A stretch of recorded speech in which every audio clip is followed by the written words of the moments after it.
Right, so good evening. Okay, good evening. Voice आ रही है? मेरी वॉइस आ रही है अब तक? ओके, तो स्टार्ट करते हैं। तो आज ये लास्ट लेक्चर होगा सेट थ्योरी के ऊपर। तो बेसिकली हमें यहाँ पर फंक्शंस हमने स्टार्ट कर लिया था। तो फंक्शंस की ही काउंटिंग के बारे में बात करनी है, और देन उसके बाद हमें कंपोजिशन के बारे में बात करनी है कि अगर हमारे पास दो फंक्शंस हैं तो उनके कंपोजिशन का क्या मीनिंग है। ठीक है, ऑलराइट। तो स्टार्ट करते हैं डिस्कशन को। ठीक है, तो मैं एक और बार रिपीट कर देता हूँ। One second. ओके, तो मैं एक और बार रिपीट कर देता हूँ। तो आज हम क्या करने वाले, फंक्शंस की काउंटिंग के बारे में। जो हमने नंबर ऑफ इंजेक्टिव, जैसे हमने number of reflexive relations find out किए, number of symmetric relations find out करे, उसी तरीके से हम क्या कर सकते हैं, number of one one function and onto function को हम कैलकुलेट कर सकते हैं। तो उसके लिए हमने रिजल्ट पढ़ना है, एंड देन उसके बाद हम क्या करेंगे, कंपोजिशन ऑफ फंक्शन पढ़ेंगे, और ये लास्ट टॉपिक होगा इस वीक के लिए।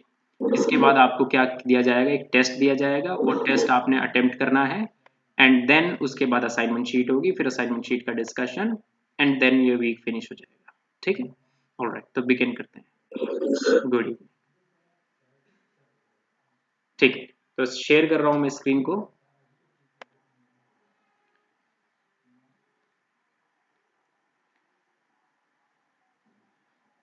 ठीक है, सभी को स्क्रीन दिखाई दे रही है?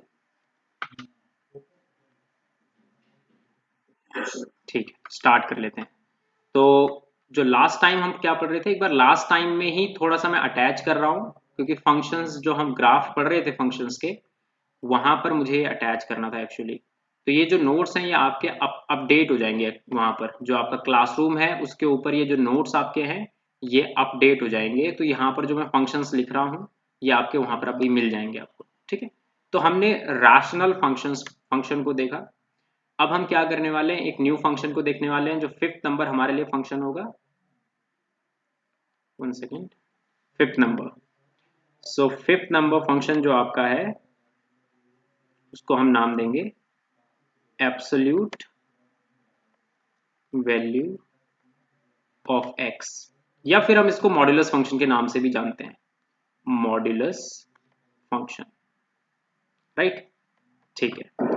तो कोई कुछ कह रहा है?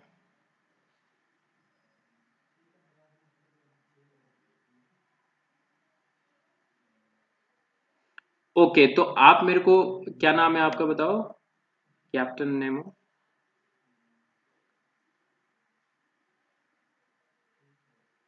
बोलो, मैं Audible?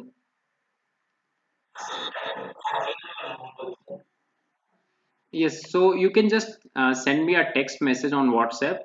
I will provide you the link there. All right?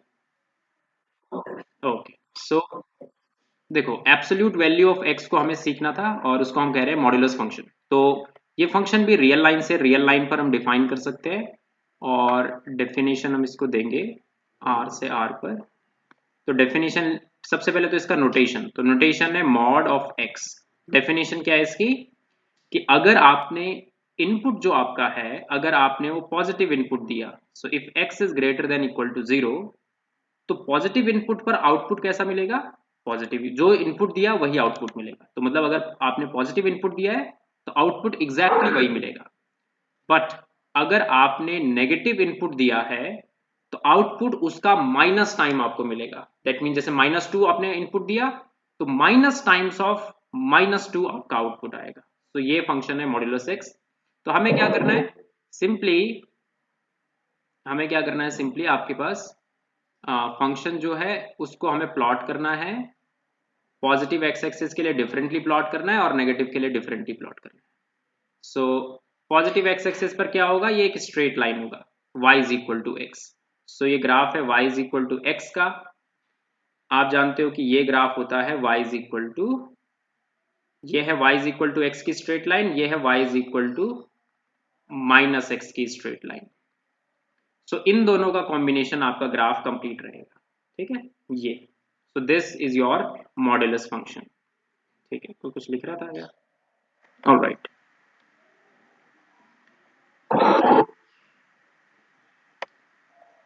Okay. सो अब आगे चलते हैं।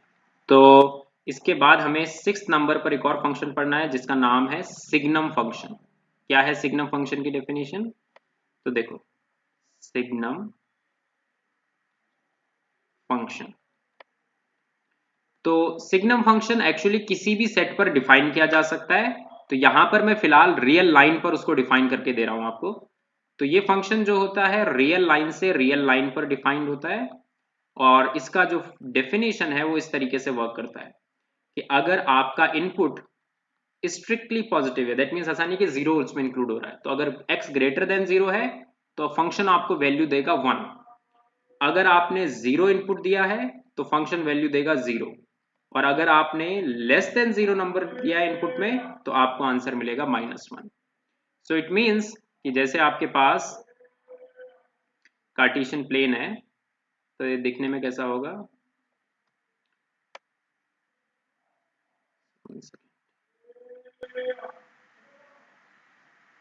ओके, सो ये कार्टेशियन प्लेन आपका है।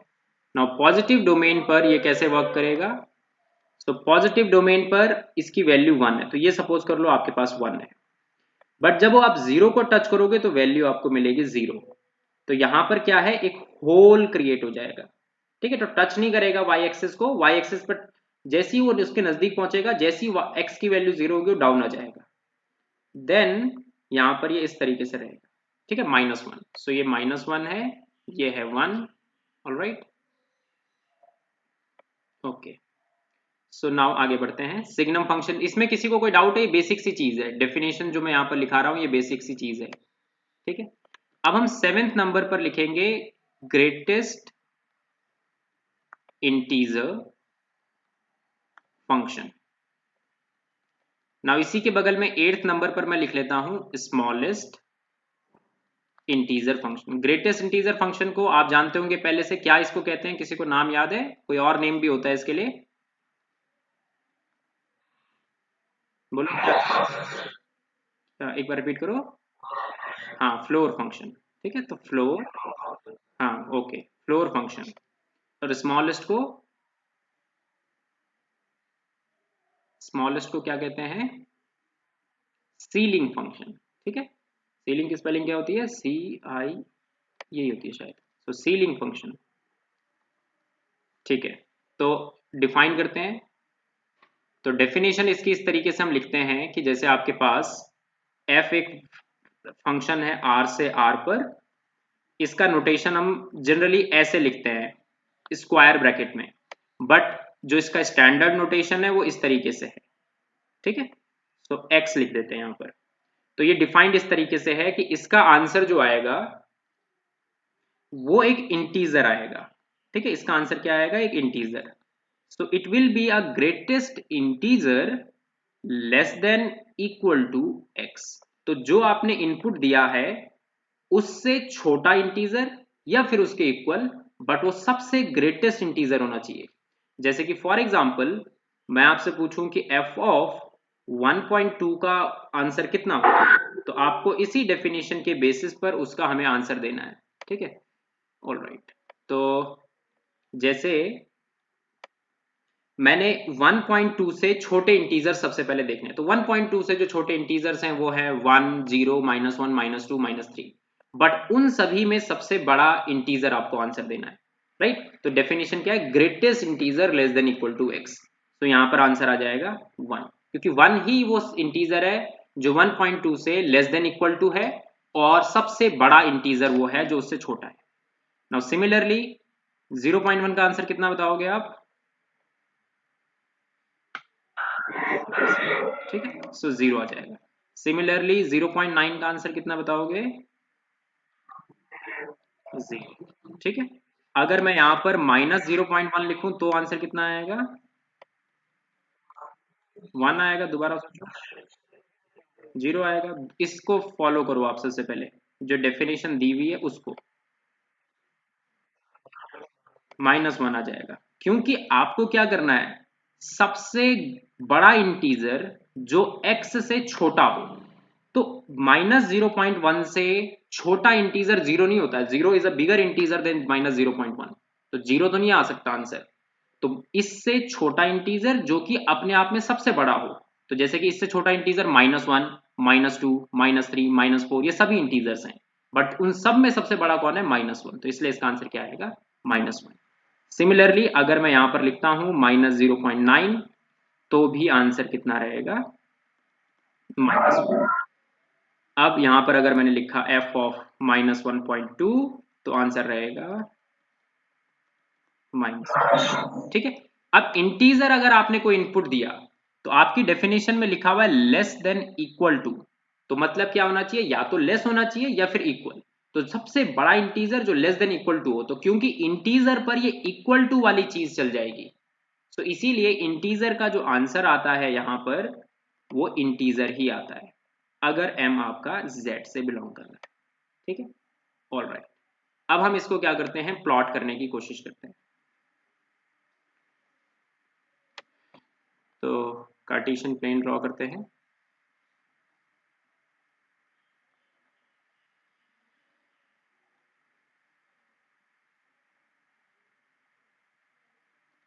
ठीक है, तो ये आपका कार्टेशियन प्लेन है।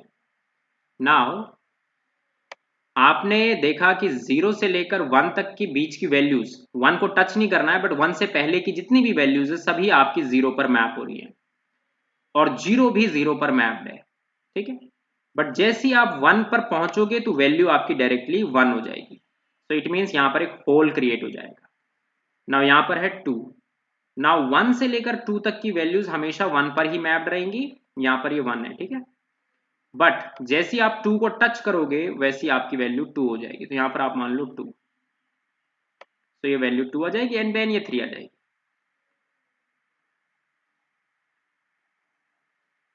ठीक है, और इस तरीके से चलता रहेगा। नेगेटिव में भी सेम टू सेम, -0 से लेकर -1 तक की जो वैल्यूज है वो -1 पर मैप रहेंगी, बट जैसे ही आप क्या करो, यहाँ पर टच है, ठीक है, -1 पर ये टच्ड है, बट जैसे ही आपने -1 से कोई बड़ा नंबर रखा, तो आपको क्या मिल गया? -2 मिल गया।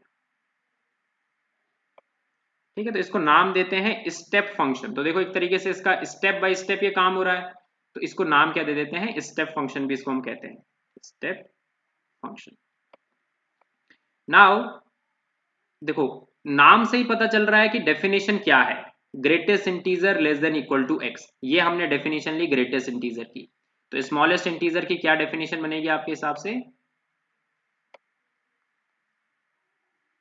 f is a function from r to r, तो क्या डेफिनेशन लो बताओ?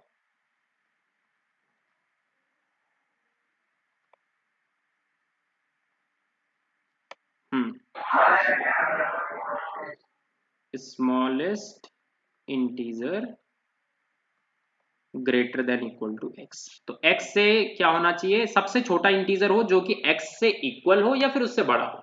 ठीक है, तो जैसे कि फॉर एग्जांपल अगर मैं यहां पर वैल्यू देखूंगा, तो 0.1 की वैल्यू कितनी आएगी इस केस में?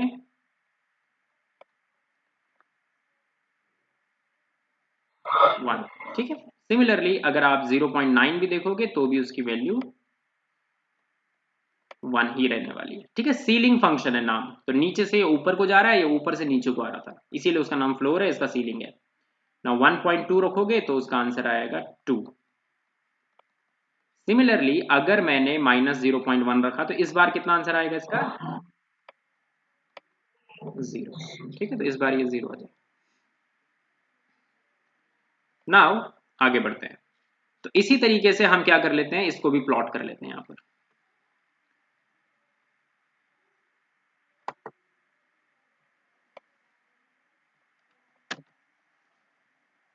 ठीक है, तो आपके पास ग्राफ इस बार 0 से 1 तक के जो नंबर्स थे उनका वैल्यू पहले ही 1 हो चुका है, राइट? तो वो ऐसा रहेगा, 0 पर तो वैल्यू 0 ही आपको मिलेगी, बट उससे ऊपर ये 1 रहेगा, और 1 पर ये 1 ही वैल्यू देगा, बट जैसे ही आप 1 से बड़ा कोई नंबर रखोगे आपकी वैल्यू चली जाएगी 2 पर, तो यहाँ पर रखेंगे होल और यहाँ पर रखेंगे 2, तो 2 पर ये डॉट देगा, मतलब कि 2 पर ये वैल्यू 2 ही देगा। सिमिलरली 3 पर, 2 से 3 के बीच में वैल्यू 3 दे देगा, और इस तरफ से होल रहेगा और इस तरफ से डॉट रहेगा, यहाँ पर होल। ना 0 से लेकर -1 तक ये वैल्यू क्या देगा? 0 ही देगा, बट -1 को टच करते ही नीचे आ जाएगी वैल्यू और वो वैल्यू आ जाएगी -1।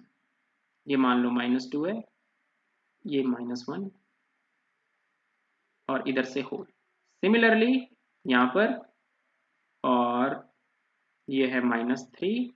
अब देखो आप, तो -2 से -3, तो -3 पर तो वैल्यू -2 है, -3 पर वैल्यू नीचे आएगी, तो दैट मीन्स यहाँ पर होल रहेगा, यहाँ पर डॉट रहेगा और इधर होल रहेगा और इधर डॉट। तो बस इस तरीके से ये फंक्शन है, ये आपका क्या है, स्मॉलेस्ट इंटीजर फंक्शन। बस, तो डेफिनेशन अब फिनिश हो गई। जो जो बेसिकली डेफिनेशन जाननी होती है फंक्शन, जो स्पेशल फंक्शन होते हैं जो जनरली हम यूज करने वाले हैं, वो सब आपको पता चल चुके हैं। अब आपको क्या करना है, अब आपको बात करनी है टाइप्स ऑफ फंक्शंस की। तो जैसे कि टाइप्स ऑफ रिलेशंस आपके पास थे, उसी तरीके से यहाँ पर टाइप्स ऑफ फंक्शन हमें देखना है। सो टाइप्स, हाँ बोलो।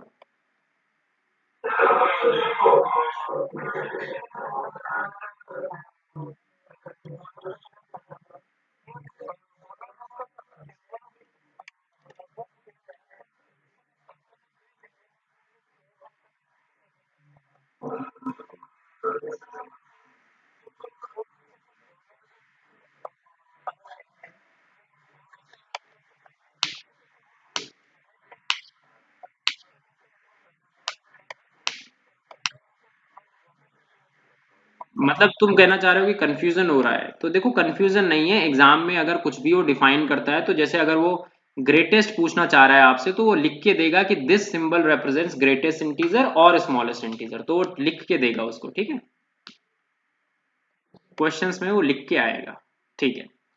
अब हम टाइप्स ऑफ फंक्शंस के बारे में बात कर रहे हैं। तो फंक्शंस जो है हमारे पास दो टाइप के होते हैं। सबसे पहले हम सेट्स को कंसीडर कर लेते हैं, दो, let A and B be two sets.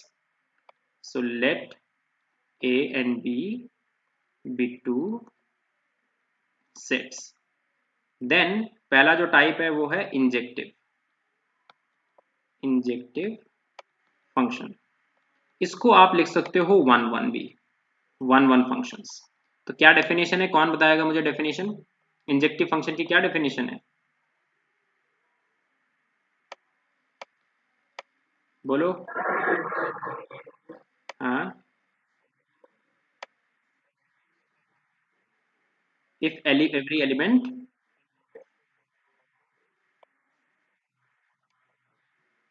नहीं कंप्लीट नहीं हुई बात आपकी। हम्म,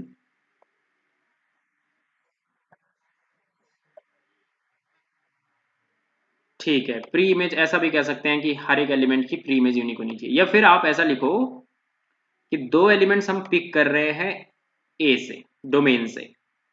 अगर ये दो एलिमेंट इस तरीके के हैं such that f x is equal to f y, तो अगर दो एलिमेंट्स इस तरीके के हैं such that f x is equal to f y है, देन क्या होना चाहिए, x is equal to y. अब इसी चीज को आप क्या इसका कॉन्ट्रा पॉजिटिव वे लिख सकते हो, क्या लिखेंगे, नहीं नहीं नहीं नहीं, एफ एक्स से स्टार्ट नहीं करेंगे हम कॉन्ट्रा पॉजिटिव में। हाँ, ठीक है। So let x y belonging to A such that x is not equal to y, then fx will not be equal to fy। तो ये दोनों डेफिनेशंस आप वर्क कर सकते हो इंजेक्टिव फंक्शन के लिए। नाउ सिमिलरली हम डिफाइन करते हैं यहां पर सर्जेक्टिव फंक्शन को, सर्जेक्टिव फंक्शन। तो डेफिनेशन क्या है, सिंपली कि अगर आपने क्या करा, कोडोमेन से कोई भी y उठाया, if for all y belonging to codomain there exists x belonging to domain such that fx is y, that means y has a preimage, then f is sorry surjective, ठीक है, then f is surjective।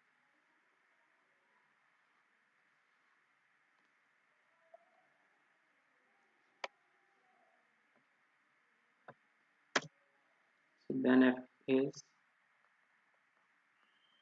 surjective, तो f क्या हो जाएगा आपका, surjective हो जाएगा, ठीक है। तो टाइप्स ऑफ फंक्शंस हमने देख लिया। अब इसके ऊपर हम क्या करने वाले हैं, दो ग्राफिकल टेस्ट पढ़ने वाले हैं। ग्राफिकल टेस्ट हमें हेल्प करेंगे बहुत बार जब आपके माइंड में ग्राफ है फंक्शन का, तो आप बहुत इजीली बता सकते हो कि फंक्शन इंजेक्टिव है या नहीं है, ठीक है, और सर्जेक्टिव है या नहीं है। तो यहां पर हम लिखेंगे graphical test to check 1 1 and onto, ठीक है। तो इसको इस तरीके से सोचेंगे कि अगर आपके पास ये मान लो आपका कार्टेशियन प्लेन है, ठीक है, नाउ कोई फंक्शन इस तरीके से आपके पास है जिसमें ऐसा हो रहा है कि फंक्शन ऐसे गया एंड देन वो वापस वापस मूव करके आ गया। तो इस फंक्शन में एक बात कॉमन है कि अगर आपके पास इस टाइप का कोई भी फंक्शन होता है तो आप एक लाइन ड्रॉ करो। किसके ड्रॉ करो? पैरेलल, पैरेलल ड्रॉ करो आप एक्स एक्सिस के। तो अगर मैं एक्स एक्सिस के पैरेलल एक लाइन ड्रॉ करता हूं तो ये देखो दो बार इंटरसेक्ट कर रही है फंक्शन को, दो बार इंटरसेक्ट, एक तो यहां पर कर रही है और एक यहां पर कर रही है। तो अगर आप इसको परपेंडिकुलरली डाउन लाओ, इस पॉइंट के प्रोजेक्शन को एक्स एक्सिस पर, तो ये जो पॉइंट है ए, इसकी इमेज कौन आएगा? यहां पर ये पॉइंट, राइट, ये एफ ए है। सिमिलरली अगर आप इसको इसके प्रोजेक्शन को डाउन लाओ, ठीक है, इसको आप सीधी लाइन मान लो, तो ये क्या आ जाएगा? बी, बी की इमेज कौन आई? सिमिलरली ए, है ना, क्योंकि ये तो स्ट्रेट लाइन है, स्ट्रेट लाइन पर y तो हमेशा सेम रहेगा, स्ट्रेट लाइन है पैरेलल टू एक्स एक्सिस, तो इस पे y हमेशा सेम है। तो एफ ए और b तो अनइक्वल है, बट क्या हो रहा है यहाँ पर? F A is equal to f B आ रहा है। दैट मीन्स कि वो फंक्शन नॉट वन वन होगा जो कि मोर देन वन कट करेगा आपके फंक्शन को, है ना। अगर कोई भी स्ट्रेट लाइन आपने पैरेलल टू एक्स एक्सिस ली, हॉरिजॉन्टल लाइन कंसीडर की, अगर वो मोर देन वंस कट कर रही है फंक्शन को, तो आप कह दोगे कि this function is not injective, ठीक है। तो हम क्या कर रहे हैं, इस ग्राफिकल टेस्ट को आर से आर पर डिफाइन कर रहे हैं, बट आप अपने हिसाब से देख लेना जिस सिचुएशन में आप वर्क कर रहे हो उस पर वो सही है या नहीं है। मतलब कि जिन पॉइंट्स को आप, जैसे कि मैं यहां पर क्या करूंगा, फंक्शन को आर से आर पर लूंगा, ठीक है, बट जब आप ग्राफ बनाओगे फंक्शन का, तो ये जरूर देख लेना कि जो जिन पॉइंट्स पर ये इंटरसेक्ट हुआ है उनके कॉरस्पॉन्डिंग जो प्रोजेक्शन है एक्स एक्सिस पर और वाई एक्सिस पर, वो डोमेन में भी होने चाहिए। अगर वो डोमेन में ही नहीं है तो फिर ग्राफिकल टेस्ट फेल कर जाएगा वहां पर। बात समझ आ रही है? आर से आर पर इसलिए मैं लिख रहा हूं क्योंकि फिर मेरे लिए इजी है लिखना। अगर आपके पास कोई रेस्ट्रिक्टेड डोमेन दी गई है और उस पर दो बार कट कर गया, तो जो उनका जो जिन पॉइंट्स पर वो कट हो रहा है वो पॉइंट अगर डोमेन में है तभी जाकर आप बोल पाओगे कि it is not one one.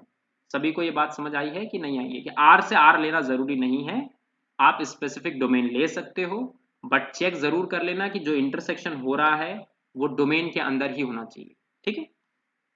तो हम लिखेंगे नॉट इंजेक्टिव की, नॉट इंजेक्टिव के लिए ग्राफिकल टेस्ट। तो क्या लिखना चाहिए? हम ऐसा लिखेंगे, तो if there exist a horizontal line, क्या होना चाहिए? एक हॉरिजॉन्टल लाइन मिलनी चाहिए। हॉरिजॉन्टल लाइन का मीनिंग समझ? हाँ बोलो, हाँ बोलो। अगर मान लो ये जो बी पॉइंट है जैसे कि हमारे पास दिखाई दे रहा है, अगर मतलब कि अगर आप सिर्फ इतनी डोमेन लो, जैसे कि आपने डोमेन कंसीडर की इस लाइन से इस लाइन तक, सपोज सिर्फ इतनी डोमेन, यही फंक्शन है आपका, ठीक है, तो उस केस में ये फंक्शन इंजेक्टिव है। बट अगर आप इस ये जो जहां पर ये यहाँ पर जीरो हो रहा है ना, यहाँ पर स्लोप, इसके अगर आप आगे चले गए तो देखो यहाँ पर इंटरसेक्शन आएगा ही आएगा। तो मतलब डोमेन चेंज करने से बनाया जा सकता है फंक्शन को वन वन, बट मैं ये कहना चाह रहा हूँ कि ग्राफ आप बहुत बार हम क्या करते हैं, जो गिवन डोमेन है उस पर ग्राफ नहीं बनाते, हम बड़ा ग्राफ बना देते हैं जो हमें याद होता है पहले से ही। तो ग्राफिकल टेस्ट तभी लगेगा जब वो जिन पॉइंट्स पर इंटरसेक्शन हो रहा है वो डोमेन में हो, तभी जाकर ये ग्राफिकल टेस्ट लगेगा। बट मैं यहाँ पर आर टू आर लिख रहा हूँ ताकि मेरे लिए इजी हो लिखना। सो क्या लिखेंगे? If there exist a horizontal line parallel to x axis such that it cuts the function, या फिर फंक्शन नहीं लिखना चाहिए, ऐसा लिखना चाहिए it cuts the graph of function, ठीक है, it cuts the graph of function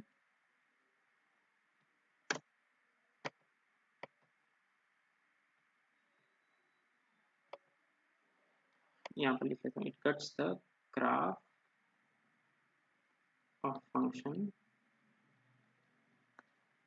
at least twice then f is not 1। अब जिससे पूछा जाएगा वही आंसर देगा, ठीक है। तो हमने नॉट 1 के लिए हमने डेफिनेशन लिख ली। अब मुझे चाहिए कि इंजेक्टिव कौन सा फंक्शन होगा, उसके ऊपर डेफिनेशन चाहिए। सो उजैर आप अवेलेबल हो? हाँ बताओ उजैर, तो क्या लिखना चाहिए अगर मुझे इसी ग्राफिकल टेस्ट को लिखना है कि फंक्शन इंजेक्टिव है, तो क्या होना चाहिए वर्डिंग?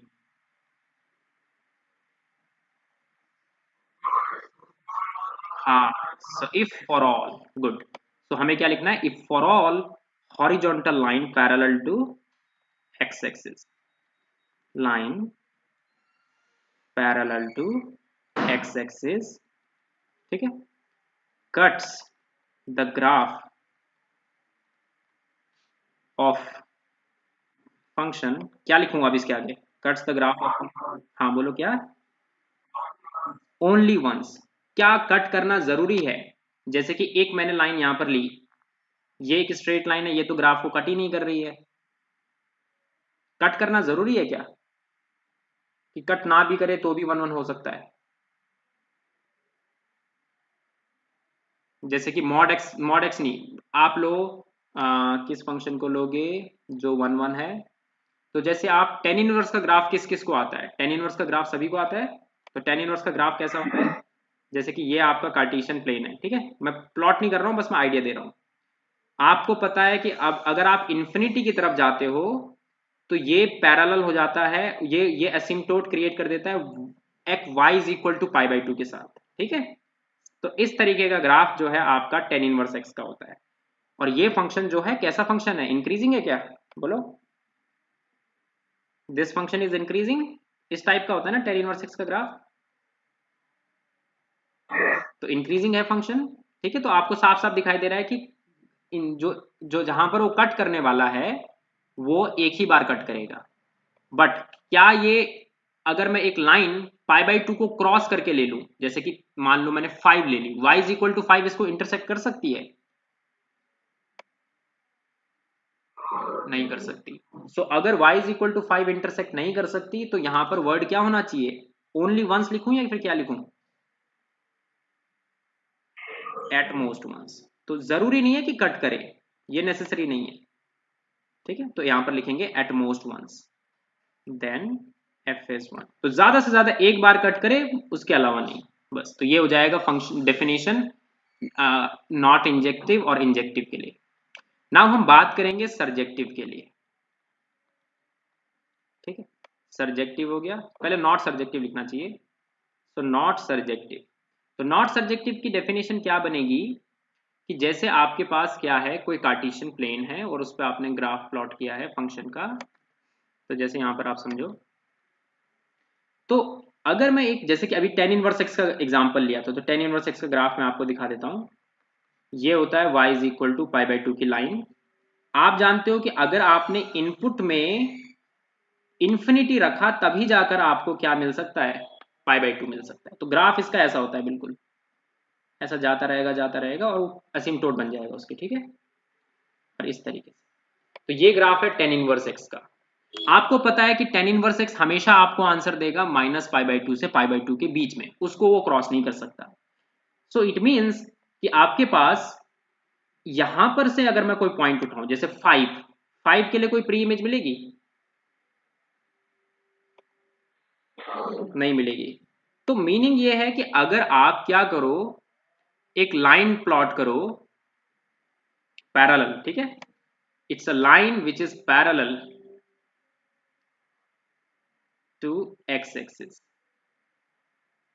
तो अगर मैं एक्स एक्सिस के पैरेलल एक लाइन प्लॉट कर रहा हूं, line y is equal to जैसे 5, तो ये ग्राफ को कट ही नहीं कर रही है। इट मीन्स कि अगर ये इंटरसेक्ट ही नहीं करेगी ग्राफ को, तो उस 5 कभी आंसर आएगा ही नहीं। तो r से r पर अगर आपका फंक्शन है, फंक्शन हमने r से r पर लिया, ये भी ध्यान रखना। तो फंक्शन अगर आपका r से r पर है, तो आप कह सकते हो कि y is equal to 5 belongs to R but it has no preimage, therefore it is not surjective. तो सर्जेक्टिव के लिए सिंपल डेफिनेशन है, क्या लिखेंगे डेफिनेशन में? सो डेफिनेशन में लिखेंगे कि if there exist a horizontal line parallel to x-axis such that it doesn't intersect the graph of f, the graph of f, then f is not onto। अब आप अभी में से बता दो कोई भी सर्जेक्टिव की क्या डेफिनेशन हो जाएगी फिर?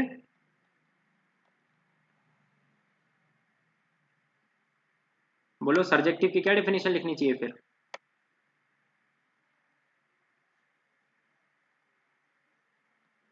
बोलो, कोई भी बोलो।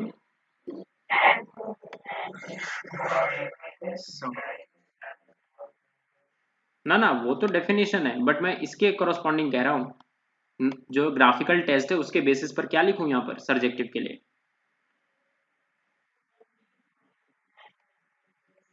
ठीक है, so for every for all horizontal line लिख सकते हैं। So for all horizontal line parallel to x axis there is a intersection between, ठीक है,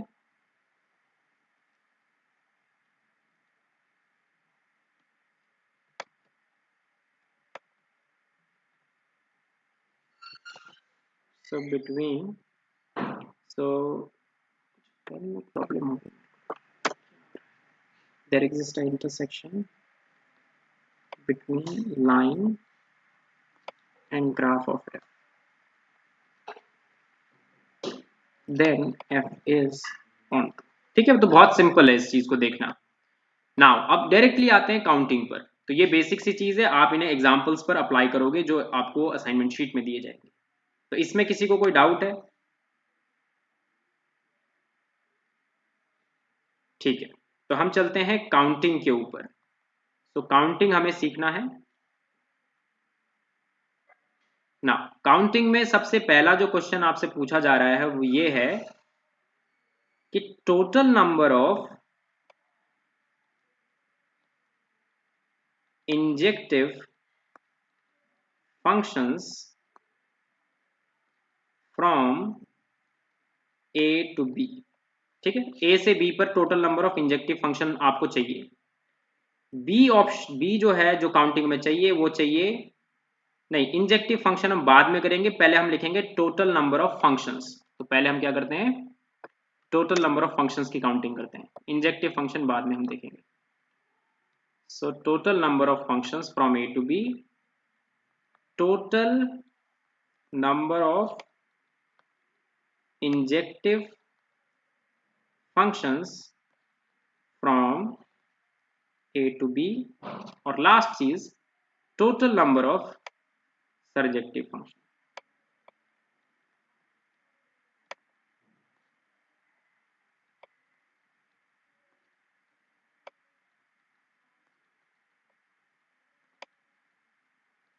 ठीक है, तो अब हम बात करते हैं फंक्शंस के ऊपर कि फंक्शंस कितने आ सकते हैं। और मान के चलो कि दोनों सेट्स को मैं फाइनाइट ही ले रहा हूं, मतलब ऐसा नहीं है कि दोनों कार्डिनलिटी इनफाइनाइट हो गई, दोनों की कार्डिनलिटी क्या है, फाइनाइट है, तभी मैं इस बात को लिख रहा हूं। नाउ स्टार्ट करेंगे ए से। तो टोटल फंक्शंस के बारे में बात करोगे, आप लोगों को पहले से फॉर्मूला पता होगा, क्या आंसर आएगा?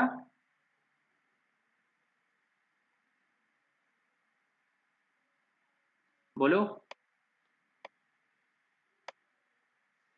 तो जैसे कि कंसीडर करो कि let cardinality of A n है and cardinality of B m है। तो दैट मीन्स आपके पास यहां पर n एलिमेंट्स हैं, 1 2 3 अप टू n एलिमेंट्स।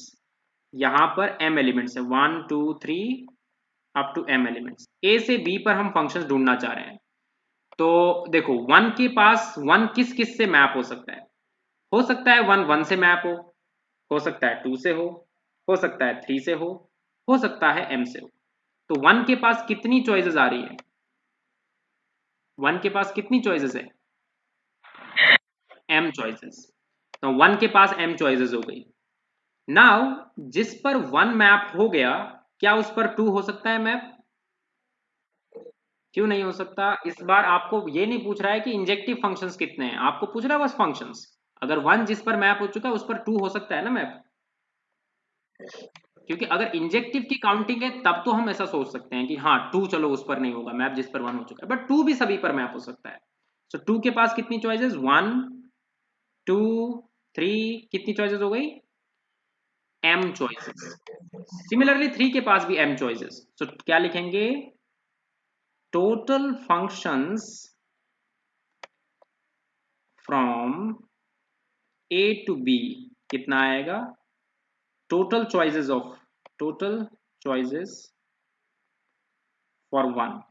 तो 1 अगर 1 से मैप हुआ तो वो एक डिफरेंट फंक्शन है, 2 से मैप हुआ तो एक डिफरेंट, 3 से मैप हुआ तो एक डिफरेंट। सिमिलरली मल्टीप्लाई में क्यों लिख रहा हूं? क्योंकि दोनों इंडिपेंडेंट है। 1 की चॉइसेस का 2 की चॉइसेस से कोई लेना देना नहीं है, तो डायरेक्टली वो इंडिपेंडेंट है तो डायरेक्टली मल्टीप्लाई हो जाएंगे। तो total choices for 2, similarly total choices for m। तो कितना आंसर आ जाएगा यहां पर? 1 के पास भी m चॉइसेस है, 2 के पास भी m चॉइसेस है, और n के पास, सॉरी n नहीं है, ठीक है। सो n के पास भी m चॉइसेस है। कितने टाइम्स मल्टीप्लाई हो रहा है कोई मुझे बताएगा? n टाइम्स, जितने एलिमेंट है डोमेन में। सो दैट मीन्स कितना आ गया? m to the power n। m क्या था आपका? m था आपका m क्या था आपका? m था आपका कोडोमेन की कार्डिनैलिटी, और n क्या था?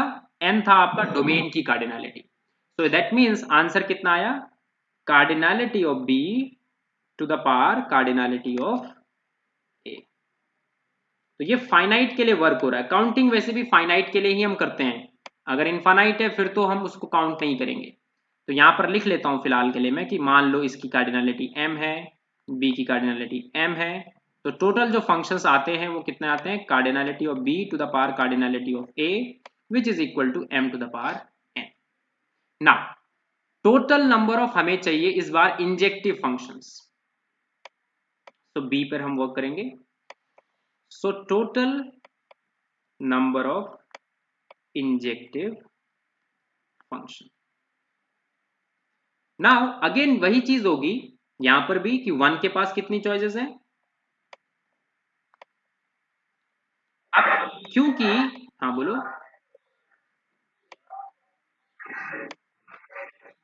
अच्छा ठीक है, हाँ। Similarly total total choices for 2 and similarly total choices for n। Now ये आपने यहां पर डायग्राम बनाया, ये है 1, ये है 2, ये है 3, अप टू ये है n। ये है 1, ये है 2, ये है 3, अप टू ये है m। ना 1 के लिए अगर आप देखो तो 1 के पास m नंबर ऑफ चॉइसेस हैं, बट जब हम 2 के ऊपर आएंगे तो जिस पर 1 मैप हो चुका है उस पर 2 हो सकता है मैप, उस पर नहीं हो सकता। सो 2 की चॉइसेस हैं तो इंडिपेंडेंट, बट एक चॉइस कम हो गई 2 की, क्योंकि जिस पर 1 हो चुका है उस पर 2 नहीं होगा मैप। तो मान लो 1 1 पर हुआ था तो 2 जो है इधर नीचे वालों पर होगा फिर, ठीक है। तो इट मींस यहां पर मैं लिखूंगा m, 1 के पास तो m चॉइसेस हैं, बट इसके पास कितनी है? m-1। अगले के पास कितनी होगी? m-2। और ऐसे करते करते करते nth के पास कितनी आएगी? m माइनस, क्या लिखूं? n,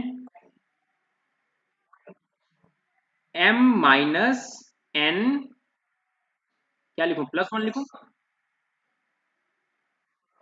ठीक है, क्योंकि देखो 0 से स्टार्ट हो रहा है, इस तरीके से आपको सोचना है। m-0, जब 1 था तो 0 आया, जब 2 था तो -1 आया, n होगा तो कितना आएगा यहाँ पर? n-1। समझ गए? तो ये आ जाएगा आपके पास। ना इसको थोड़ा सा सिंप्लीफाई करेंगे, तो सिंप्लीफाई करने से क्या है कि दिखने में ये अच्छा लगता है।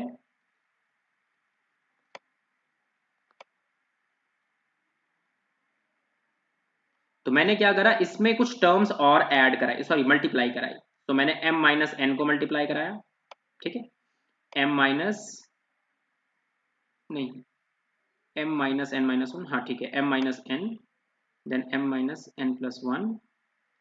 तो ऐसे करते करते करते, अच्छा हाँ, मैं सबसे इंपॉर्टेंट चीज तो भूल ही गया शुरुआत में ही, मैं उसको बताना चाह रहा था शुरू से बट मैं भूल गया। तो चलो सबसे पहले यहां पर देखो, मान लो आपकी कार्डिनलिटी ए की n है और कार्डिनलिटी b की m है।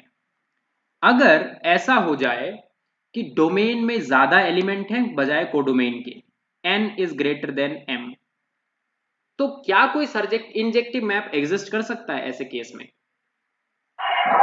नहीं करेगा, क्योंकि देखो इस तरीके से सोचना है कि डोमेन में अगर ज्यादा एलिमेंट होंगे, जैसे यहाँ पर 4 एलिमेंट है, यहाँ पर 3 एलिमेंट है, तो अगर मैं सिंगल सिंगल मैप कर रहा हूं तो एक एलिमेंट ऐसा होगा जिसको दो पर, सॉरी, एक एलिमेंट कोडोमेन में ऐसा होगा जिस पर दो एलिमेंट मैप हो रहे हो, है ना। तो अगर आपके पास पिजन होल प्रिंसिपल आपने जो सीखा हुआ है, पिजन होल प्रिंसिपल किसको याद है, बोलो, किसको याद है pigeon whole principal?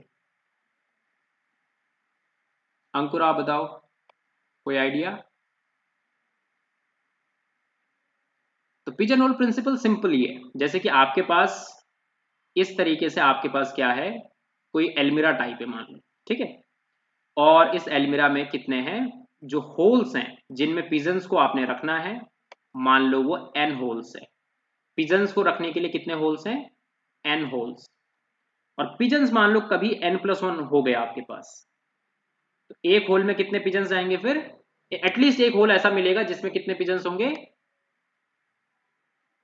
2 pigeons. So there will be a hole in which we will have 2 pigeons. तो मतलब क्या होगा, एक होल ऐसा एग्जिस्ट करेगा ही करेगा, क्योंकि आपको n+1 पिजन को n होल्स में रखना है, तो एक उसमें तो होगा ही। तो अगर हमारे पास डोमेन के एलिमेंट ज्यादा हो जाते हैं तो हमें क्या करना होगा, तो ये 1 2 3 यहाँ पर जो है ये है होल्स, ये है पिजन्स 1 2 3 4, तो किसी एक पर तो दो जने मैप होंगे ही होंगे, ठीक है। तो इसीलिए हमें क्या करना होता है, यहाँ पर जो n is greater then m लिखा है, यहाँ पर होना चाहिए कि डोमेन की कार्डिनलिटी छोटी हो। अगर डोमेन की कार्डिनलिटी m से बड़ी हो गई तो फिर number of injective maps will be 0, तो उस केस को हम पढ़ते ही नहीं है, उसको लिखते ही नहीं है। नाउ यहाँ पर हम बाद में लिखेंगे फॉर्मूला जब यहाँ पर आ जाएगा।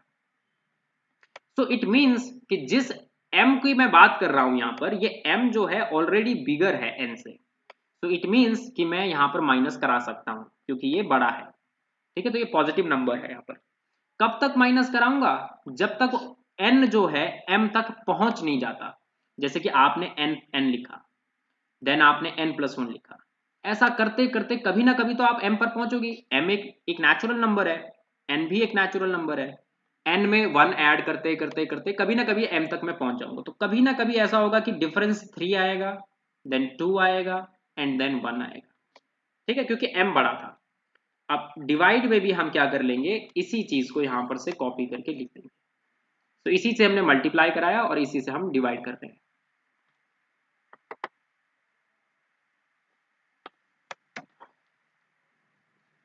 नाउ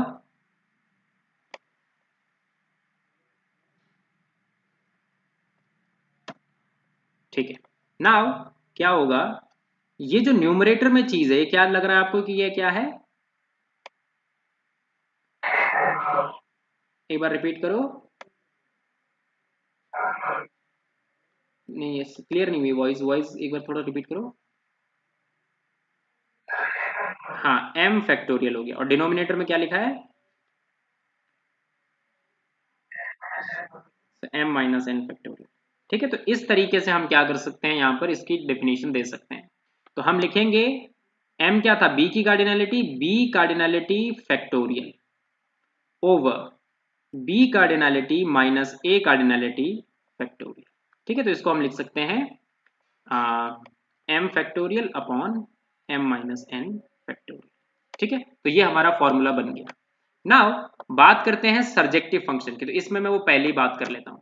अगर डोमेन में कम एलिमेंट्स हो गए सपोज, तो क्या ऐसा हो सकता है कि सर्जेक्टिव फंक्शन एग्जिस्ट करे, डोमेन में कम है और कोडोमेन में ज्यादा है? नहीं नहीं नहीं, ऐसा नहीं हो सकता, क्योंकि जैसे अगर यहाँ पर 1 2 3 है और यहाँ पर 1 2 3 4 है, तो फिर एक एलिमेंट को हमें 2 पर मैप करना पड़ जाएगा ना, क्योंकि हमें सर्जेक्टिव चाहिए फंक्शन। सर्जेक्टिव का क्या मतलब समझते हो, कि जो एलिमेंट कोडोमेन में है सबकी प्री इमेज चाहिए। तो एक एलिमेंट अगर 2 पर मैप हो रहा है तो फिर वो फंक्शन नहीं है। फंक्शन की डेफिनेशन में क्या था कि यूनिक इमेज होनी चाहिए हर एक एलिमेंट की। तो यहाँ पर 3 की मोर देन 1 इमेज है, समझ गए।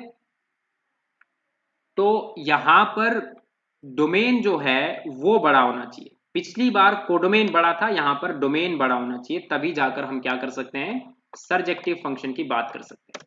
अब ये सबसे इंपॉर्टेंट टर्निंग पॉइंट है जहां पर आपको अपने ब्रेन को यूज करना है, ठीक है। तो जितना बेटर आप यहाँ पर ब्रेन यूज करोगे, आपकी कैपेबिलिटी उतनी ज्यादा यहाँ पर बढ़ती जाएगी, ठीक है। तो सर्जेक्टिव फंक्शन को इन जनरलाइज प्रूफ करना बहुत डिफिकल्ट हो जाता है कि कहां पर से कौन सी चीज हम लिख रहे हैं। तो हम एक छोटा सा केस लेने वाले हैं और उसी केस को समझकर हम एक जनरलाइज फॉर्मूला याद कर लेंगे डायरेक्टली, ठीक है। तो केस बहुत सिंपल है। केस है,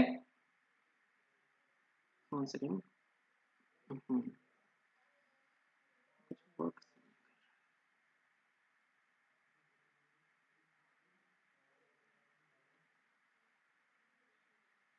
ठीक है। अब काम करते हैं। तो हमारे पास जैसे कि आप मान लो, यहां पर लिखेंगे, आप मान लो कि आपके पास डोमेन में 4 एलिमेंट्स हैं ना। कोडोमेन में आप मान लो 3 एलिमेंट्स हैं, 5, 6 और 7, ठीक है। आपको पता है कि डोमेन में ज्यादा ही एलिमेंट होने चाहिए, या तो इक्वल हो या फिर ज्यादा हो, ठीक है। और तभी जाकर आपका सर्जेक्टिव मैप एग्जिस्ट करेगा। नाउ मैं एक तरीका यूज कर रहा हूं काउंटिंग का। आपको चाहिए टोटल सर्जेक्टिव मैप्स, ठीक है, टोटल सर्जेक्टिव मैप्स। मैंने क्या किया, टोटल फंक्शंस कैलकुलेट किए। नाउ टोटल फंक्शन से मैंने सब्ट्रैक्ट कर दिया number of not surjective map. क्या ये तरीका सही है, कर सकते हैं ऐसा, ठीक है। तो ऐसा हम कर सकते हैं। तो जिससे पूछा जाएगा वही आंसर देगा। ऑल राइट, सो कुमार, तुम्हारा नाम क्या है एक बार बताना। कुमार, पूरा नाम क्या तुम्हारा। अवेलेबल हो, सबसे पहले यस और नो बोलो। ओके, तो नेम बता दो एक बार अपना। ओके सजल, हाँ सजल याद आ गया। तो सजल, टोटल फंक्शंस कितने हैं इस सेट से इस सेट पर। 4, 3 टू द पावर 4। अब हमें क्या बात करनी है, हमें बात करनी है नॉट सर्जेक्टिव फंक्शंस की, ठीक है। तो सर्जेक्टिव फंक्शन जो नहीं है उसमें क्या क्या हो सकता है। हो सकता है कि एक एलिमेंट ऐसा एग्जिस्ट कर रहा है जिसकी प्रीइमेज नहीं है। हो सकता है 2 ऐसे एलिमेंट एग्जिस्ट कर रहे हैं। हो सकता है 3 ऐसे एलिमेंट एग्जिस्ट कर रहे हैं जिसकी क्या नहीं है, प्रीइमेज नहीं है। सॉरी, मैंने गलत बोल दिया ये शुरू से। मैं क्या कहना चाह रहा हूं, अगर कोई फंक्शन सर्जेक्टिव नहीं है तो हो सकता है 5 की प्री इमेज नहीं हो सकता है 6 की नहीं हो सकता है 7 की नहीं हो। ऐसा भी हो सकता है कि 5 और 6 की नहीं है प्री इमेज, या फिर 6 और 7 की प्री इमेज नहीं है, या फिर 5 और 7 इन दोनों की प्री इमेज नहीं है। क्या ऐसा हो सकता है कि तीनों की प्री इमेज नहीं है, क्योंकि फिर वो फंक्शन नहीं बनेगा। फंक्शन बनने के लिए क्या चाहिए, एटलीस्ट कहीं तो मैप करना पड़ेगा आपको इन एलिमेंट्स को। तो सबको एक पर मैप करेंगे तो एटलीस्ट 1 की तो प्रीमिस हमें मिलेगी ही मिलेगी, ठीक है। अब हम बात करते हैं 5 वाले केस की। अगर आपको क्या चाहिए कि 5 की प्रीमिस ना हो, तो दैट मीन्स 1 2 3 4 जो भी डोमेन में है सारे के सारे किस पर मैप होंगे, 6 और 7 पर, है ना। तो अगर मैं क्या करूं, यहां से टोटल फंक्शंस यहां पर कैलकुलेट कर दूं, तो क्या वो सारे फंक्शंस हो जाएंगे जो कि 6 और 7 पर 5 पर मैप नहीं हो रहे हैं। क्या वो टोटल फंक्शंस आ जाएंगे जो 5 पर मैप नहीं हो रहे हैं, ठीक है। तो एक बार ट्राई करते हैं। तो मैंने क्या करा, टोटल फंक्शंस कैलकुलेट करे डोमेन से 6 7 पर जो मैप हो रहे थे। तो शुरुआत में मैं यहाँ पर एक डायग्राम बनाऊंगा, मतलब एक वो करूंगा, 1 सेकेंड। तो जैसे कि इसको मैं खाली छोड़ रहा हूँ, ठीक है। तो ये आपका एम्प्टी रह रहा है। तो मैंने यहाँ पर क्या करा, 6 और 7 को खाली छोड़ा। तो टोटल फंक्शंस कितने आएंगे 1 2 3 4 से 6 7 पर, 2 to the power 7, 2 to the power 4। तो मैंने यहाँ पर लिखा 2 टू द पावर 4। बट ऐसा भी हो सकता है कि आप 5 को ना छोड़ो खाली, हो सकता है आप 6 को छोड़ो खाली, तो फिर कितना आएगा, कितने फंक्शंस होंगे, तो अगेन 2 to the power 4। फिर हो सकता है आप 6 को खाली ना छोड़ो, आप 7 को खाली छोड़ो, तो फिर, तो यहां पर मैं क्या लिखूं, ये जो चीज है ये किस चीज को आप काउंट कर रहे हो यहां पर, तो यहां पर आप उन फंक्शंस को कैलकुलेट कर रहे हो, these are number of functions with 2 elements having pre image. तो ये लाइन बिल्कुल ठीक है, बोलो क्या ये लाइन सही है, क्या आप यहां पर उन फंक्शंस को कैलकुलेट कर रहे हो जिसमें 2 एलिमेंट्स की प्री इमेज है, बट आपने तो टोटल फंक्शंस कैलकुलेट किए ना, जैसे कि आपने इस सेट से 5 6 पर टोटल फंक्शंस कैलकुलेट किए, तो टोटल फंक्शंस में कभी भी ये बात नहीं कही जाती है कि 5 और 6 दोनों पर मैपिंग होनी चाहिए। हो सकता है कि जब आपने टोटल फंक्शंस कैलकुलेट किए हो यहां से यहां पर, तो 5 भी खाली छूट गया हो, ऐसा हुआ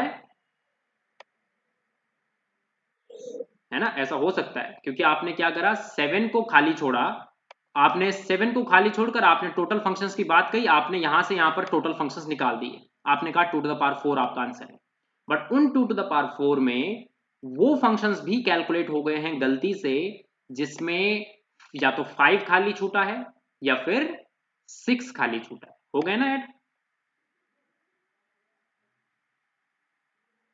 बोलो सभी बोलो यस और नो।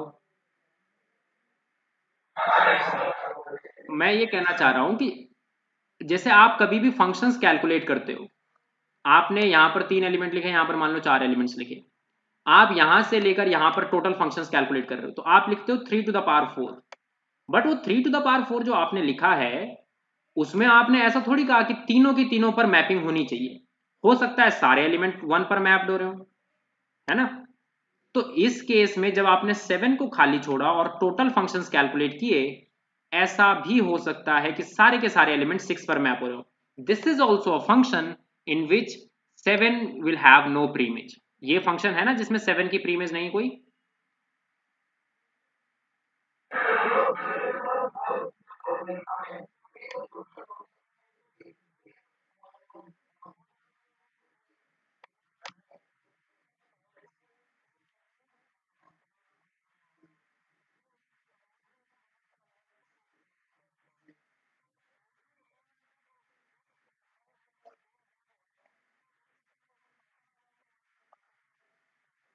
हाँ, मतलब कि 1 to the power 4 नहीं, 1 ही कह सकते हो आप, वो एक ही यूनिक फंक्शन आएगा जो सिर्फ 1 पर मैप हो रहा है, राइट। मैं मैं क्या कहना चाह रहा हूं, मैं ये नहीं कह रहा हूं, मैं ये कह रहा हूं कि जैसे आप क्या सोच रहे थे, आपने ये लास्ट वाला 2 to the power 4 इस बेसिस पर लिखा कि आपको 7 की प्रीमेज नहीं देनी है, तो जब आप 7 की प्रीमेज नहीं दे रहे हो तो आपने लिख दिया टोटल फंक्शंस का फॉर्मूला, टोटल फंक्शंस में ये बात नहीं कही जाती है कि 5 और 6 दोनों की प्रीमेज मिलेगी, हो सकता है सिर्फ 6 की प्रीमेज मिल रही हो, 5 की ना मिल रही हो, जैसे ये केस मैंने लिया, this is also a function, ये एक फंक्शन है यहां से यहां पर जिसमें 6 मतलब कि 7 की प्रीमेज नहीं है, आप बोल रहे हो सिर्फ 7 की प्रीमेज नहीं है, तो वो बात अलग है, और अगर आप बोल रहे हो कि 7 की प्रीमेज नहीं है तो हो सकता है 5 की भी ना हो या फिर हो सकता है 6 की ना हो, नहीं आई बात समझ में, जब आप,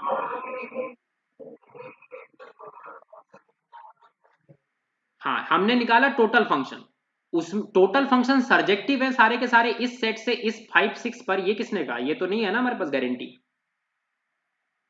हम 1 2 3 4 से 5 6 पर टोटल फंक्शंस लिख रहे हैं, तो ये गारंटी नहीं है ना कि वो सारे फंक्शन जो हम लिख रहे हैं वो सर्जेक्टिव हों, मतलब कि 5 की भी प्रीमेज और 6 की भी प्रीमेज, ऐसा तो जरूरी नहीं है ना, बोलो।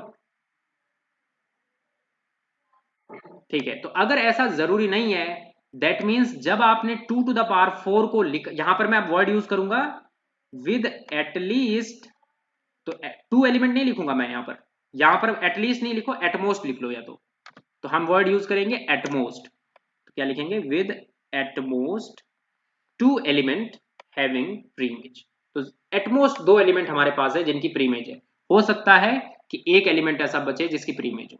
ठीक है, नाउ मैं जब 7 को खाली छोड़ रहा था उस केस में ऐसे फंक्शंस ऐड अप हुए हैं जिसमें 5 भी खाली छूट गया है, राइट।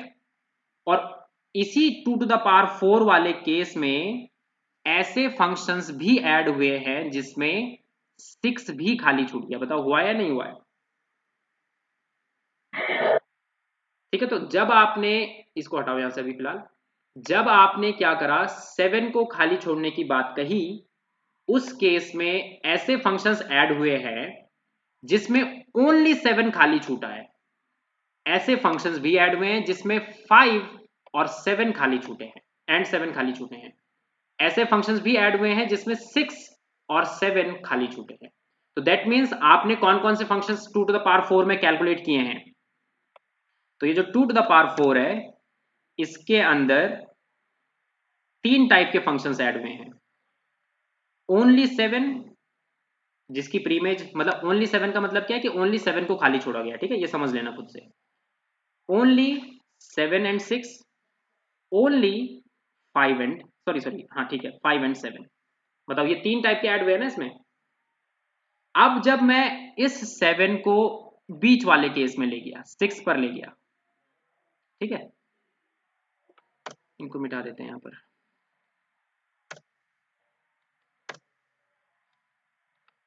ठीक है, तो जब आप 6 वाले केस को देख रहे थे तो 6 वाले केस में आपके पास ये वाला था, राइट। अब इसका मुझे समझाओ इसमें कौन कौन से फंक्शंस आपने लिखे हैं। इसमें आपने लिखे हैं हो सकता है सिर्फ 6 ही खाली छूट रहा हो, ओनली 6 एम्प्टी है, बाकी दोनों की प्रीमेज है। बट ऐसा भी हो सकता है कि 5 और 6 खाली छूट रहे हो। तो क्या लिखेंगे? Only 5 and 6। ऐसा भी हो सकता है कि 6 एंड 7 खाली छूट रहे हो, तो ओनली 6 एंड 7। ठीक है, बात समझ आ गई। तो अब यहां पर आते हैं 2 टू द पावर 4 का इस केस को यहां पर लिखते हैं। 1 सेकेंड, यहां पर लिखता हूं मैं। तो जब आपने ये वाला केस ऐड किया तो कौन कौन से फंक्शंस ऐड अप हो गए? जिसमें सिर्फ 5 खाली छूट रहा था, या फिर 5 एंड 6 खाली छूट रहा है, या फिर 5 एंड 7। ठीक है, ये तीनों केस ऐड हो गए। नाउ आप चाहते क्या थे? आप पहले नंबर पर उन फंक्शंस को रखना चाहते थे जिसमें एक एलिमेंट खाली छूट रहा हो, है ना। बट आपने गलती से ऐसा कर दिया कि जो एक एलिमेंट खाली छूट रहा है वो तो ऐड हुए हुए यहां पर, बट साथ में वो एलिमेंट्स भी ऐड हो गए जिसमें 5 एंड 6 खाली छूट रहा है, 6 एंड 7 भी खाली छूट रहा है, 5 एंड 6, 5 एंड 7, 7 एंड 6, 5 एंड 7। अब आप मुझे बताओ कि 3 एलिमेंट आपकी कोडोमेन में है, 3 में से 2 एलिमेंट चूज करने की कितने चॉइसेस हैं आपके पास? 3 में से 2 एलिमेंट को कितनी तरीकों से आप चूज कर सकते हो? 3 से। सो इट मींस कि आपके पास क्या होना चाहिए? अगर आप जैसे कि 1 सेकेंड ना,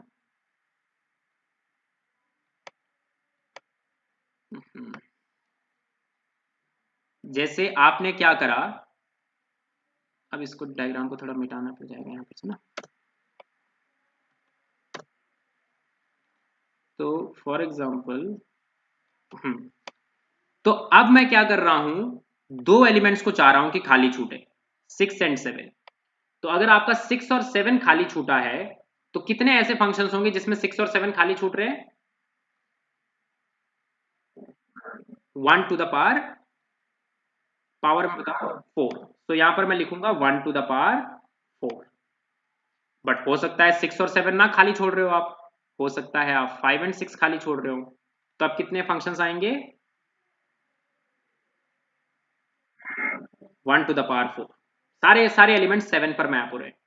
हो सकता है कि आप क्या कर रहे हो, 5 और 7 को खाली छोड़ रहे हो, तो फिर कितने फंक्शंस आएंगे?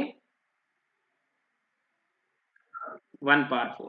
तो ये जो आपने लिखा है यहां पर, ये रिप्रेजेंट कर रहा है फंक्शंस with 2 elements having नहीं, ऐसा लिखते हैं या तो functions with only one element having pre image, ठीक है, function with only one element having pre image, तो ओनली वन एलिमेंट के पास प्री इमेज है, ठीक है, तो दैट मीन्स कि दो एलिमेंट खाली छूट रहे हैं। बट आप देखोगे ध्यान से तो दो एलिमेंट खाली छोड़ने वाले तो आपने यहां पर भी करा दिए हैं ऐड, 2 2 4 2 6, तो आपने 6 टाइम्स माइनस कर दिए हैं वो फंक्शंस जो कि जिसमें दो एलिमेंट्स खाली छूट रहे थे। बट होने कितने टाइम्स चाहिए वो माइनस जिसमें दो एलिमेंट खाली छूट रहे हैं, जिसमें दो एलिमेंट्स खाली छूट रहे हैं वो कितने टाइम्स माइनस होने चाहिए। आप अभी आपसे पूछा मैंने कि टू एलिमेंट्स को चूज करने के कितने तरीके हैं थ्री एलिमेंट्स में से, 3C2, तो दैट मीन्स 3, बट आपने माइनस कितनी बार कराया है उनको, दो एलिमेंट्स खाली छोड़ने वाले को। देखो जैसे कि यहां पर क्या है, 5 और 7 को आपने खाली छुड़वाया, अब आप देखो कि 5 और 7 को तो खाली छुड़वाया बट 5 और 7 को आप यहां पर भी खाली छोड़ पा रहे हो, तो मतलब एक एक टाइम्स एडिशनल आपने माइनस कर दिया है, नहीं लग रहा है ऐसा, बोलो। तो हम क्या कर रहे हैं यहां पर, हमें माइनस करना चाहिए था 3 टाइम्स वो फंक्शंस जो कि जिसमें दो एलिमेंट्स खाली छूट रहे हो, क्योंकि 3C2 है वेस, बट हमने यहां पर 6 टाइम्स माइनस कर दिए हैं, इसी वजह से यहां पर आएगा एडिशन। तो उसको मिनिमाइज करने के लिए तो ये वो फंक्शंस हैं, तो 3 टाइम्स आपने वन यहां पर क्या कर दिया है, ऐड कर दिया। सभी को बात समझ आई है, बोलो,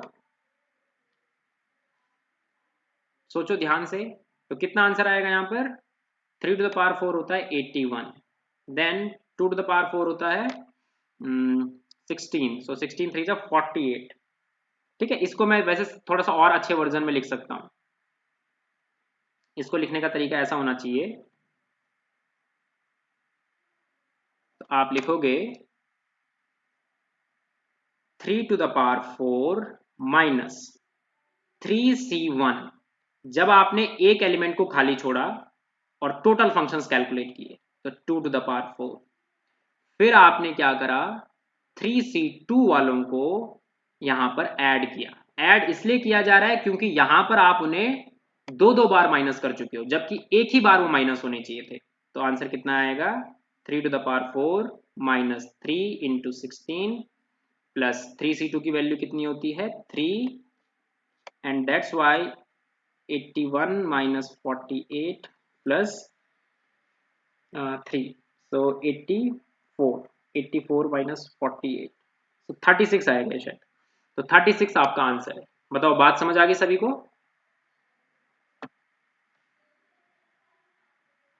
बोलो, ठीक है, कुछ पूछ रहे हो या यस बोल रहे हो, ठीक है। तो अब हम क्या लिखेंगे, जनरलाइज फॉर्मूला लिखेंगे, तो जनरलाइज फॉर्मूला इसी तरीके से आपका निकलता है जो हमने अभी भी देखा। तो फॉर्मूला क्या है, सिंपली आपने क्या किया, सबसे पहले टोटल फंक्शंस निकाले, तो टोटल फंक्शंस कितना आएगा m to the power n, है ना, तो हम यहां पर लिखेंगे m to the power n, ठीक है। अब यहां पर मैं जानबूझ के बस mc0 लिख रहा हूं, mc0 का मतलब कितना, mc0 की वैल्यू होती कितनी है, 1 ही होती है, ठीक है, तो 1 होती है क्योंकि आपने एक भी एलिमेंट चूज नहीं किया, दैट मीन्स आपने सभी एलिमेंट्स को रख दिया और आपने कहा कि यहां से यहां पर टोटल फंक्शंस चाहिए। अब मैंने कहा कि मैं एक एलिमेंट को पकड़ना चाहता हूं और उस एलिमेंट को छोड़कर बाकी सबकी प्री इमेज मुझे चाहिए, तो आपने यहां पर क्या किया, mc1 लिखा, m से आपने 1 चॉइस ली और फिर आपने टोटल फंक्शंस लिए 4 वाले सेट से 2 वाले सेट पर, तो उस तरीके से यहां पर कितना आना चाहिए, फिर क्या लिखूं,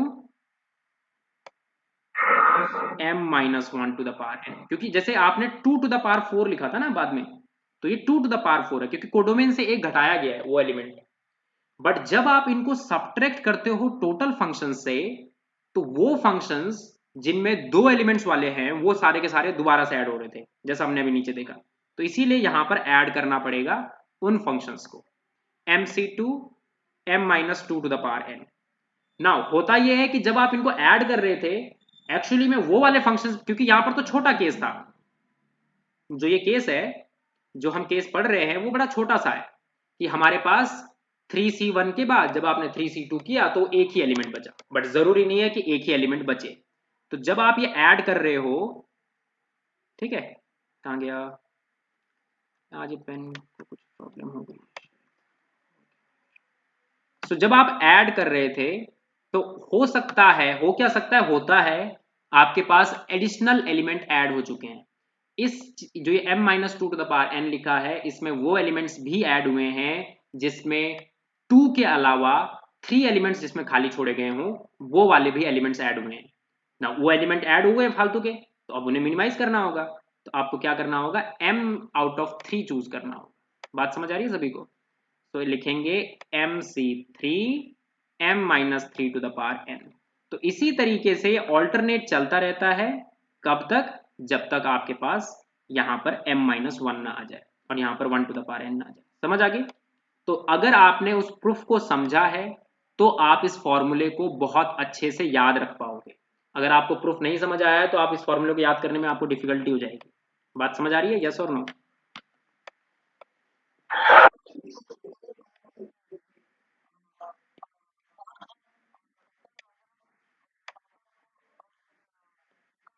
हम्म हम्म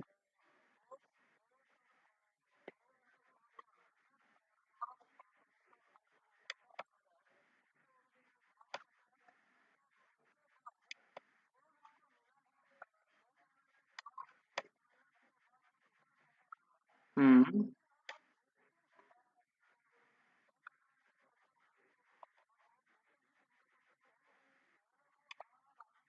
हम्म हाँ, बस यही हो रहा है, यही एग्जैक्टली हो रहा है जो तुम कह रहे हो, ऐसा ही हो रहा है इसमें भी। ठीक है, ऑल राइट। तो बस इस तरीके से ये total number of subjective functions यहाँ पर फिनिश हो गया। तो अब थोड़ा सा क्या हो चुका है, टाइम हो चुका है, तो कंपोजिशन अभी नहीं हो पाएगा। तो कंपोजिशन कल के लेक्चर में होगा और कल ही हम कुछ प्रॉब्लम्स को भी डिस्कस करेंगे। आज की क्लास में बस इतना ही रखते हैं। ठीक है, तो आपने क्या करना है? हाँ बोलो। बाइजेक्टिव देखो, इस तरीके से आपको सोचना है कि जैसे आपको क्या करना है यहाँ पर, जैसे आपने देखा कि total number of injective map from A to B. अब total number of surjective maps from A to B, आपके पास अगर सेट फाइनाइट्स हैं, तो आप बताओ अगर सेट फाइनाइट है तो क्या डिफरेंट कार्डिनलिटी वाले सेट पर बाइजेक्शन हो सकता है? क्योंकि आपने यहां पर देखा कि n less than equal to m लिखा है, n greater than equal to m लिखा है, तो इंजेक्टिव और सर्जेक्टिव दोनों होने चाहिए। इंजेक्टिव और सर्जेक्टिव दोनों होने चाहिए, इट मींस दोनों की कार्डिनलिटी सेम होनी चाहिए। बात समझ आ रही है? तो अब दोनों की कार्डिनलिटी सेम है, तो जब भी मुझे बाइजेक्टिव ढूंढना होगा तो आप मुझे बताओ कि अगर सेम सेट से सेम सेट पर इंजेक्टिव मैप है और गिवन है कि फंक्शन, गिवन है कि सेट्स फाइनाइट हैं, तो क्या मैं डायरेक्टली कह सकता हूं कि that function will be surjective as well? अगर ए फाइनाइट है, ए टू ए पर कोई इंजेक्टिव मैप एग्जिस्ट करता है तो वो सर्जेक्टिव भी होगा, है ना? तो total number of bijective map जो है वो इक्वल आता है total number of injective maps की ही।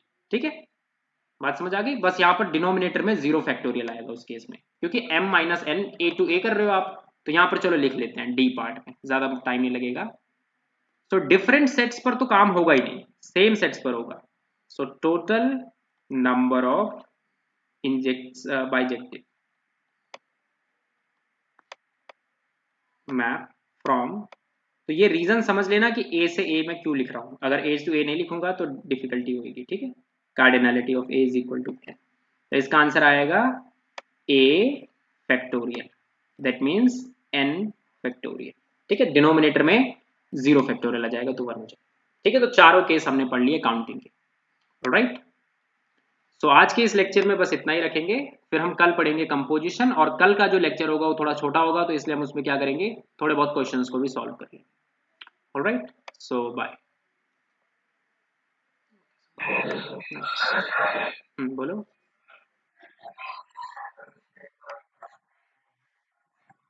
ठीक। ठीक है, तो सभी लोग जा सकते हैं।